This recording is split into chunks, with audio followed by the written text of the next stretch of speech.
Good morning.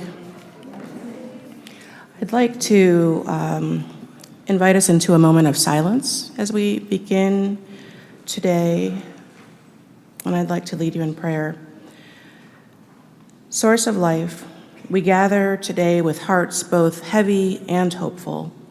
We grieve the violence that has once again shaken schools and public spaces. We honor the memory of lives lost in tragedy, and we pause on this anniversary of September 11th to remember lives taken, families forever changed, and communities still healing. Make us instruments of peace. We come from many paths of faith and practice, and yet our prayers are one: that peace may be greater than violence, that compassion may overcome fear, that justice may be rooted in love. Oh, make us instruments of peace. We lift up families who mourn and survivors who carry unseen wounds, and all of those who serve to protect, to heal, to rebuild. We give thanks for the resilience of the human spirit, for courage that rises in the face of hate, for kindness that binds us together one to another, for hope that refuses to be extinguished. May we be instruments of peace. May we be the hands that mend when the world is torn apart. May we be the voices that soften when anger hardens the heart. May we be the shelter that welcomes when strangers among us seek a home. And may we be the light that lingers, reminding all that we are not alone. Make us instruments of peace. Spirit of compassion, guide us. Make us builders of safety, dignity, belonging. Help us to honor the memory of those lost by choosing each and every day to live with greater love as instruments of peace. May the memories of those lost be a blessing. May our grief be met with comfort, and may we, gathered here today, become sowers of hope, builders of justice, and companions in the long work of healing. Indeed, may we be instruments of peace. Amen. And now I invite Geshe to join us.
Senje donje dunga je je dan rawa je je senje donje dunga me be rawa je je senje donje nye re nye do ra yue don nyo la ne jo je ye shon ju sen ju rambo che ma che pa no she je je she ba nyam ba me bo kon ne kon do pe wo ju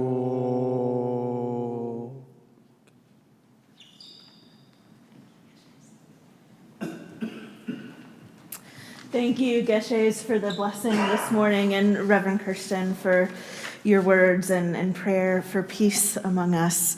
I'm Reverend Julie Tonneson. I serve as the Associate University Chaplain here at Elon, and even while many of our hearts and spirits are grieved this morning, it is still a joy to welcome you to Newman Lumen, where we're intentional about gathering to hear the stories of members of our community and to share in our common humanity. So thank you for taking this time out of your day today.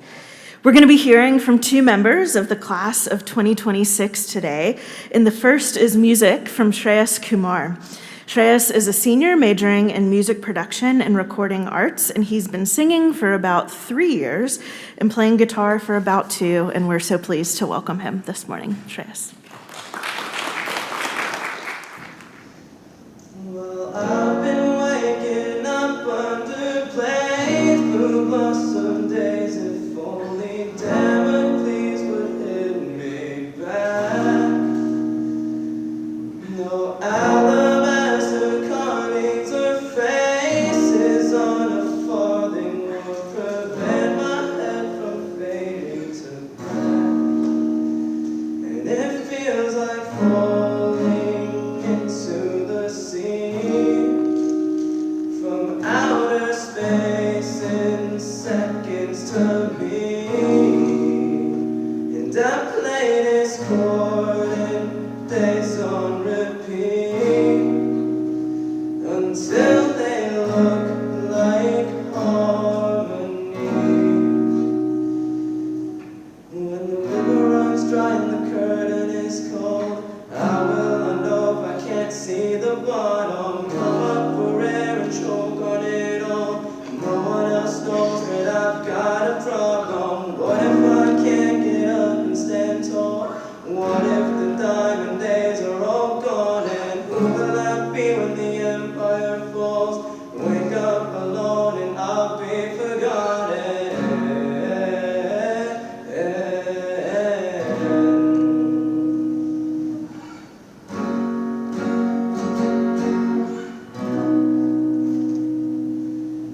Well, I know I should be touring. I know these chords are boring, but I can't always be killing the game.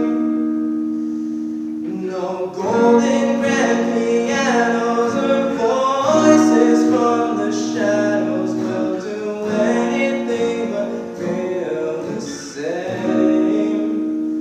And it feels like falling into the deep from somewhere way up over the peaks.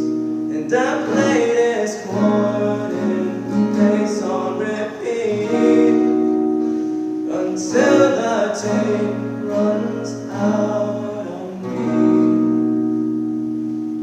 When the river runs dry and the curtain is cold, how will I know if I can't see the bottom? Come up for air and choke on it all. No one else knows that I've got a problem. What if I can't get up and stand tall? What if the diamond days are all gone? And who will I be when the empire falls? Wake up alone and I'll be forgotten.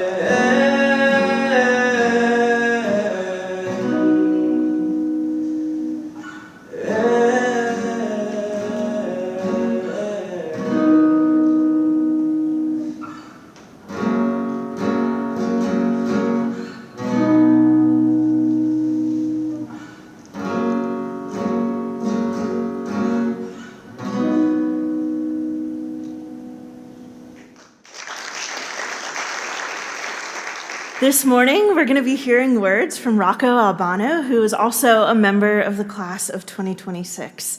He's a senior majoring in biology and public health, and he's currently spending his second stint at the Truett Center as a multi-faith intern. He's volunteering this year as a global ambassador for the Global Education Center and is the academic president of Elon Biology Club. Rocco, you don't know this, but last week I teased that you would be here this week. And I shared that I think you're one of the most interesting people I know at Elon, and I stand by that. So I'm really excited to hear what Rocco has to share with us. I can attest to the fact that he cares deeply, he thinks deeply, and we're going to be blessed to hear your words this morning. So thanks for being here to share with us.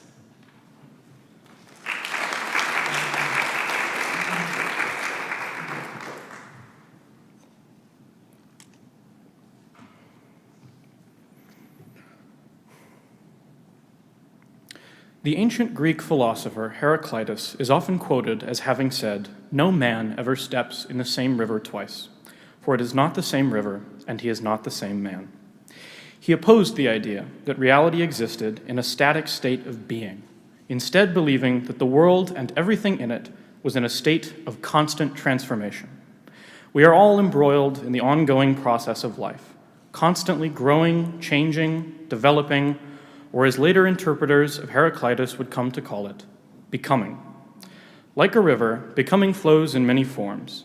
Sometimes it's calm and gentle, other times turbulent and rough.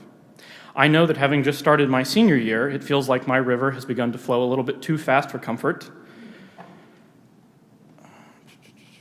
Though the coming change will certainly be difficult, I feel confident that I can handle it, and excited to make the most of the new stage in my life. I wasn't always confident in my ability to deal with rough patches, and there have definitely been times where I feel like I've had to struggle to keep my head above water. Those times were rough, but they helped me discover a few principles I still return to when the river gets rough, which I hope to share today by talking about how I use them to handle a challenging experience in my life. For me, freshman year was particularly difficult. Over the summer after graduating high school, I began to struggle with worsening mental health issues that lasted into my arrival at college. The many changes and challenges imposed by adjusting to college life exacerbated them, and I fell into a cycle of worsening depression, anxiety, and apathy. Motivation disappeared. Going to class, doing my work, making friends, and even just leaving my room sometimes felt impossible.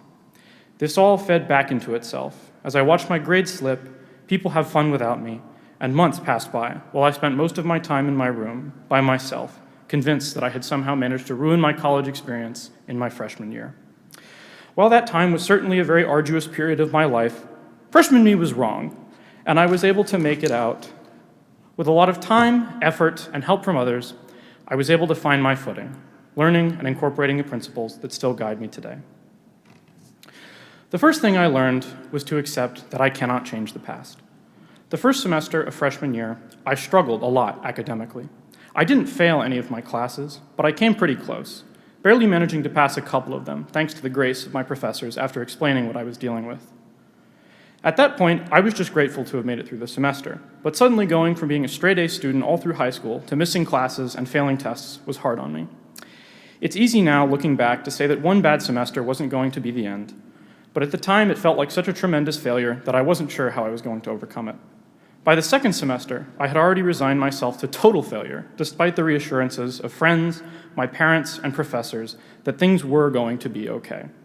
I'm thankful that, eventually, the reassurances of others made some headway, and I was able to convince myself to put renewed effort into not just my classes, but into many other aspects of my life in the hopes that this semester would be different. Although I wasn't entirely out of the woods and still struggled with many issues in my second semester, my gradually increasing willingness to move on from my perceived past failings allowed me to start moving forward. Acceptance of the past is not passivity, it's clarity. It allows you to recover and respond rather than simply react. Letting go of the past didn't fix everything, but it gave me back this moment and the chance to act in it. The second lesson came only after I let go and allowed the river to start carrying me again. The second thing I learned was that I can direct the future. Struggling with my mental health freshman year prevented me from being able to do a lot of the things I wanted to do.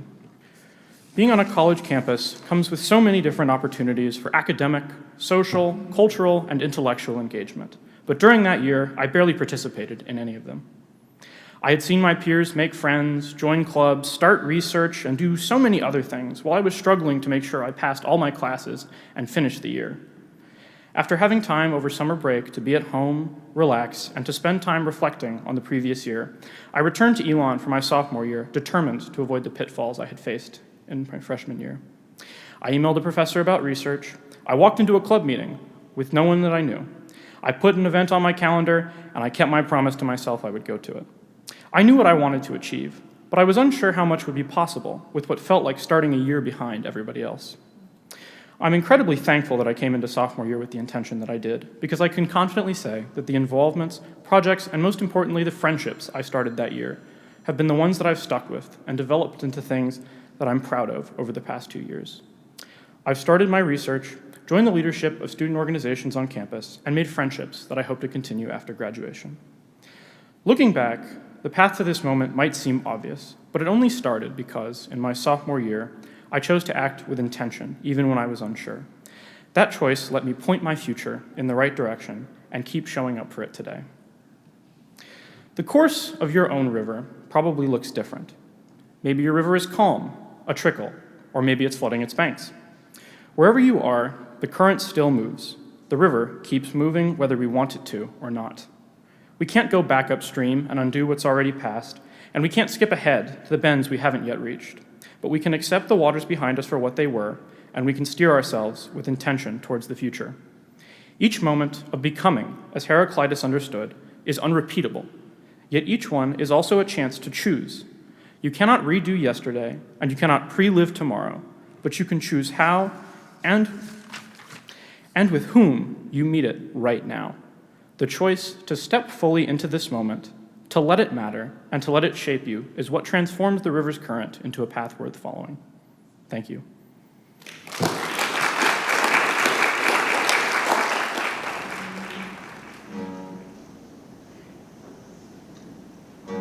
Mayday, mayday, the ship is slowly sinking.